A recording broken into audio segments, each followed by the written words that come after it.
S officially Sandra, அதாவது மக்களால் செல்லமா அழைக்கப்படும் நடிப்பு அரக்கி கேரளா சேச்சி இப்போ புதுசாக ட்ரெண்டிங்காக ஸ்கேம்ட்ரா வந்து பிக் பாஸ்லேருந்து எவிக்ட் ஆகிட்டாங்க. ஸோ இந்த வாரம் வந்து அப்படியே வீட்டுக்கு கிளம்ப போகிறாங்க. ஸோ அடுத்த வாரம் திருப்பி இதே வீட்டுக்கு வருவாங்க, கெஸ்ட்டாக வருவாங்க. எனக்கு வந்து இவங்க எவிக்ட் ஆனதை தாண்டி எவ்வளோ பெரிய ஆப்பர்ச்சுனிட்டி மிஸ் பண்ணிட்டாங்க. பிக் பாஸ் ஆப்பர்ச்சுனிட்டியை சொல்ல நான் சொன்னது அந்த கேஷ் பாக்ஸை பேசாமல் இவங்களே எடுத்துருக்கலாம்.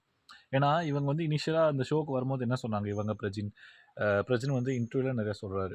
எங்களுக்கு வந்து நிறைய ஃபினான்ஷியல் ப்ராப்ளம்ஸ் இருந்திருக்கு, ரெண்ட்டு கூட கட்ட முடியாமல் இருந்திருக்கோம், ஸ்கூல் ஃபீஸ் கட்ட முடியாமல் இருந்திருக்கும் அப்படின்னு. இவங்களும் என்னதான் லைம்லைட் உள்ள இண்டஸ்ட்ரிக்குள்ளே இருந்தாலுமே லைம்லைட்டோட வெளிச்சம் படாத இருந்த ஒரு செலிபிரிட்டிஸாக தான் இருந்தாங்க.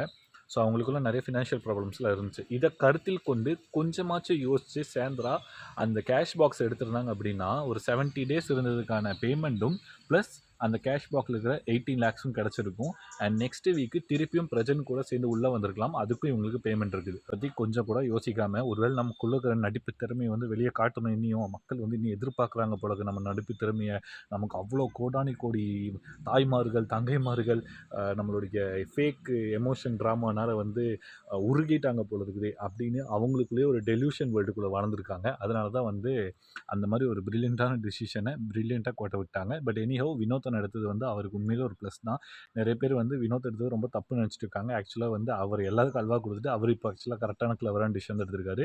பாவம், எனக்கு சாண்ட்ராவோட நிலைமை நினச்சா தான் ரொம்ப கவலையாகவும் இருக்குது, சேம் டைம் சந்தோஷமாகவும் இருக்குது. ஏன்னா இப்படி ஒரு மேனிப்புலேட்டிவ் சிம்பத்தி ஓட்ஸ் மட்டும் வாங்கி பிக் பாஸ் டைட்டில் ஜெயிச்சுட்டு போயிடலாம்னு நினைக்கிறேன். One of the cheap mind set உள்ள ஒரு கண்டஸ்டன்ட் வந்து உண்மையிலே இந்த ஹவுஸ்க்கு வந்து டிசர்வ்டு இல்லாத ஒருத்தவங்க.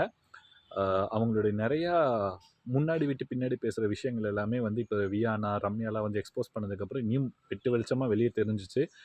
அண்ட் எனக்கு என்ன ஒன்று தான், பேப்பர் ரவுடி உள்ளே வந்து சாண்ட்ராக்காக யாரா என் பொண்டாட்டி மேலே கை வச்சுது அப்படின்னு ரவுடிசம்லாம் பண்ணுவார் அப்படின்னு எதிர்பார்த்துட்டு இருந்தேன். அந்த ஒரு மாஸ் மூமெண்ட்டாக வந்து நான் ஆக்சுவலாக மிஸ் பண்ணுறேன். But anyways, paper rowdy for ever, நாங்களாம் பேப்பர் ரவுடி பயலுக அப்படிங்கிறதுல எந்த ஒரு டவுட்டுமே இல்லை. ஸோ சாண்ட்ரா எவிக்ட் ஆகிட்டு போயிட்டாங்க. ஆல் ஓவர் தமிழ்நாடு ஆடியன்ஸும் பாரு எவிக்ட் ஆனப்போ எப்படி கொண்டாடினாங்களோ அதே மாதிரி கொண்டாடுறாங்க. இந்த ஷோவில் தான்ப்பா விக்டம் எவிக்ட் ஆனவும் கொண்டாடுறாங்க, அக்யூஸ்ட் எவிக்ட் ஆனவும் கொண்டாடுறாங்க. எனிவேஸ், தமிழ்நாடு மக்கள் இதுக்கப்புறம் கொஞ்சம் ஹாப்பி ஆவாங்க. ஏன்னா இனிமேல் இந்த சீரியல் ஆக்டிங்கு, இந்த நடிப்பு அரக்கியோடைய நடிப்பு திறமை எதுவும் பார்க்க தேவையில்லை. அண்டு சாண்ட்ராவோட ஸ்கேம்ட்ராங்கிற பேர் ரொம்ப அற்புதமாக இருக்குது. பேசாமல் கெசட்டில் போய் நம்ம நேமை மாற்றிடுங்க, உங்களுக்கு பிரைட் ஃப்யூச்சர் இருக்குது.